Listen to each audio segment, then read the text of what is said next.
Is the biggest don in the world? अगर आपसे सवाल करूं कि दुनिया का सबसे बड़ा डॉन कौन है, क्यों है वो दुनिया का सबसे बड़ा डॉन? इन सवालों का जवाब आप नहीं जानते होंगे, पर जानने की इच्छा लोगों के मन में जरूर रहती है कि दुनिया का सबसे बड़ा माफिया डॉन किसे माना जाता है। कौन है वो आदमी जिसने इस दुनिया पर अपनी हुकूमत चलाई? कौन है जो इस दुनिया का किंग माना गया? तो आज हम आपको बताएंगे कि दुनिया का सबसे बड़ा डॉन कौन है और उससे जुड़े हुए कुछ खास वाकये। नमस्ते, मैं हूं दिग्विजय सिंह और आप देख रहे हैं इंडियाज क्राइम केसेस। आपकी सोच में कौन है दुनिया का सबसे बड़ा डॉन? दाऊद इब्राहिम? जी नहीं, इस दुनिया का सबसे बड़ा डॉन पाब्लो एस्कोबार को माना जाता है। एक हफ्ते की कमाई 280 करोड़ रुपए। ड्रग की दुनिया में लोग उसे किंग बुलाते थे। उसने इतनी संपत्ति बनाई कि दुनिया की अमीरों की जो लिस्ट आती उसमें वो 7वें नंबर पर आ गया। एक गरीब परिवार में पैदा हुआ और फिर गरीबों को सपोर्ट करता था, इसलिए उसे रॉबिन हुड नाम भी दिया गया। पाब्लो एस्कोबार के भाई के मुताबिक वो लोग हर हफ्ते $1000 करीब 65,000 रुपए के सिर्फ रबड़ बैंड खरीदते थे, जिससे नोटों की गड्डियां बांधी जाती थी।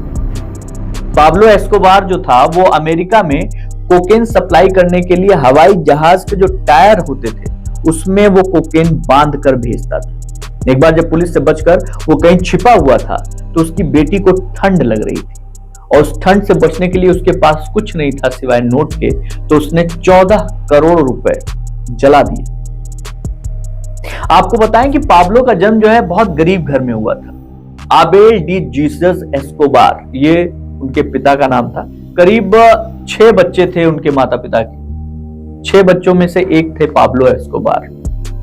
ऐसा घर था जहां बिजली नहीं आती थी।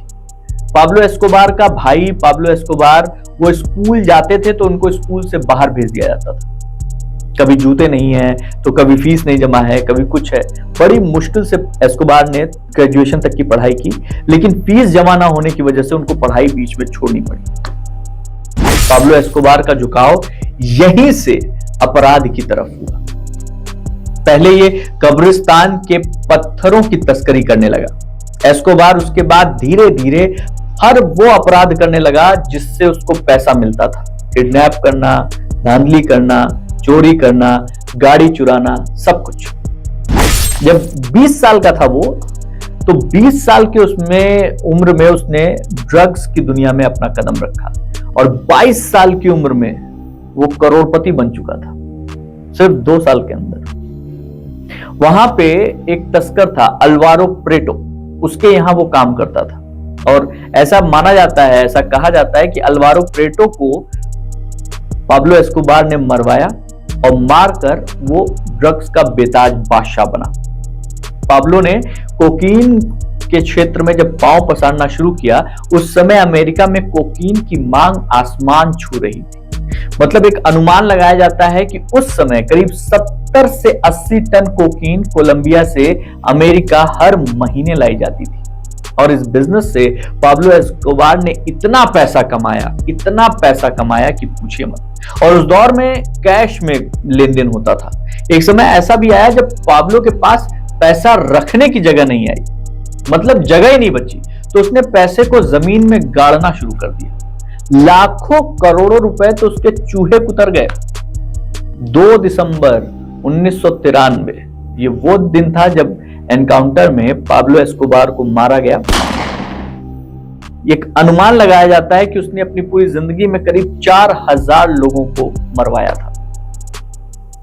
1989 में जो फोर्ब्स पत्रिका है उसने एस्कोबार को दुनिया के सबसे अमीर लोगों की लिस्ट में 7वें नंबर में रखा था। इन सारी बातों से आपको ये अंदाजा मिल गया होगा कि पाब्लो एस्कोबार को दुनिया का सबसे बड़ा डॉन क्यों कहा जाता है। वाकई वो डॉन था।